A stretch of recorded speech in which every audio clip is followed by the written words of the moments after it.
ಬೈಯಪ್ಪನಹಳ್ಳಿ ಠಾಣೆಯಲ್ಲಿ 2 ಪ್ರಕರಣ ದಾಖಲಾಗಿದೆ. ಜಾಲತಾಣದಲ್ಲಿನ ವಿಡಿಯೋವನ್ನ ಪೊಲೀಸರು ಕೂಡ ಗಮನಿಸಿದ್ದಾರೆ. ಬೈಯಪ್ಪನಹಳ್ಳಿ ಠಾಣೆಯಲ್ಲಿ 2 ಪ್ರಕರಣ ದಾಖಲಾಗಿದೆ.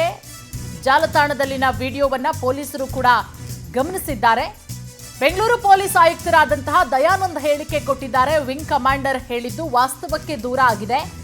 ವಿಕಾಸ್ ದೂರಿನಲ್ಲಿ ವಿಂಗ್ ಕಮಾಂಡರ್ ಹೆಸರನ್ನ ಉಲ್ಲೇಖ ಮಾಡಿಲ್ಲ.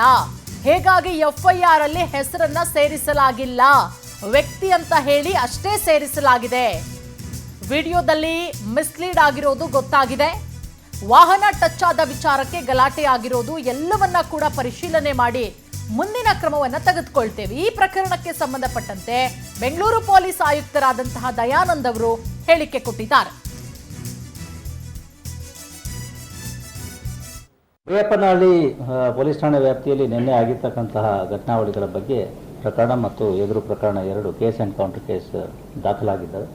2 ಪ್ರಕರಣಗಳ ತನಿಖೆಯನ್ನು ಬೈಯಪ್ಪನಹಳ್ಳಿ ಪೊಲೀಸ್ ಠಾಣೆಯವರು ಈಗ ಮಾಡ್ತಾ ಇದ್ದಾರೆ.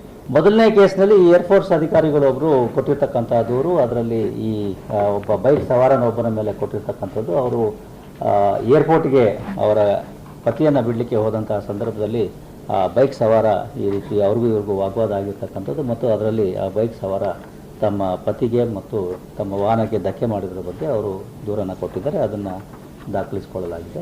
2ನೇ ದೂರನ್ನು ಬೈಕ್ ಸವಾರ ಏನಿದ್ದಾನೆ ಆತ ಏರ್ಫೋರ್ಸ್ ಅಧಿಕಾರಿ ಆತನ ಮೇಲೆ, ಅಂದರೆ ಹೋಗ್ತಾ ಇರತಕ್ಕಂತಹ ಸಂದರ್ಭದಲ್ಲಿ ಸಣ್ಣ ಬೈಕ್ ಟಚ್ ಆಗಿರತಕ್ಕಂಥ ಒಂದು ಇದರಲ್ಲಿ ವಿಷಯ ವಿಕೋಪಕ್ಕೆ ಹೋಗಿ ಈ ರೀತಿ ತನಗೆ ಆ ಏರ್ಫೋರ್ಸ್ ಅಧಿಕಾರಿ ಹೊಡೆದಿರೋದ್ರ ಬಗ್ಗೆ ಮತ್ತು ಸ್ಟ್ರ್ಯಾಂಗ್ಯುಲೇಟ್ ಮಾಡಲಿಕ್ಕೆ ಪ್ರಯತ್ನ ಮಾಡಿರೋದ್ರ ಬಗ್ಗೆ ಮತ್ತು ಆತನಲ್ಲಿ ಇರ್ತಕ್ಕಂಥ ಮೊಬೈಲ್ ಫೋನ್ ಮತ್ತು ಕೀಯನ್ನು ಕಿತ್ತುಕೊಂಡು ಬಿಸಾಕಿರೋದ್ರ ಬಗ್ಗೆ ಆತ ದೂರನ್ನು ದಾಖಲಿಸಿದ್ದಾರೆ. ಇದ್ರ ಬಗ್ಗೆ 2 ದೂರು ಮತ್ತು ಪ್ರತಿ ದೂರು 2 ಕೂಡ ದಾಖಲಾಗಿದೆ. ತನಿಖೆಯನ್ನು ನಾವು ಕೈಗೊಳ್ತೇವೆ. ಬೈಯಪ್ಪನಹಳ್ಳಿ ಪೊಲೀಸ್ ಠಾಣೆ ವ್ಯಾಪ್ತಿ